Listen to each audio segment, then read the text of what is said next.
जय जय श्री रघुवीर समर्थ। मनाचे श्लोक। श्लोक दुसरा। मना सज्जना भक्ती पंथेची जावे, तरी श्री हरी पाविजे तो स्वभावे। जनी निंदते सर्व सोडून द्यावे, जनी वंदते सर्व भावे करावे। जय जय श्री रघुवीर समर्थ। आता आपण या श्लोकाचा अर्थ पाहूया। या श्लोकामध्ये समर्थ रामदास स्वामी मनाला थेट उपदेश करत आहेत। ते म्हणतात, हे मना, सज्जन हो आणि भक्तीच्या मार्गाने चाल, कारण भक्तीचा मार्ग स्वीकारल्यास श्रीहरी म्हणजेच परमेश्वर सहजपणे प्राप्त होतो।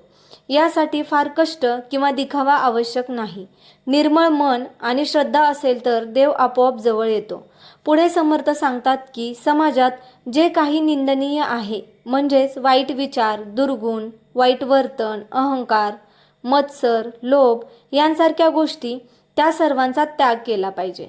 अशा गोष्टी मनाला अधोगतीकडे नेतात आणि भक्तीच्या मार्गात अडथळा निर्माण करतात। त्याचबरोबर समाजात जे वंदनीय आहे, म्हणजेच सद्गुण, सत्कर्म, प्रामाणिकपणा, सेवा, नम्रता आणि भक्ती, त्या सर्व गोष्टी मनापासून भावनेने आचरणात आणाव्यात।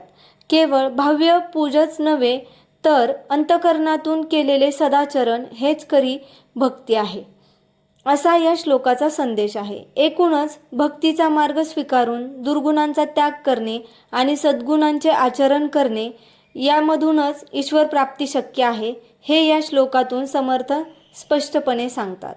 जय जय श्री रघुवीर समर्थ। जय जय श्री रघुवीर समर्थ। जय जय श्री रघुवीर समर्थ।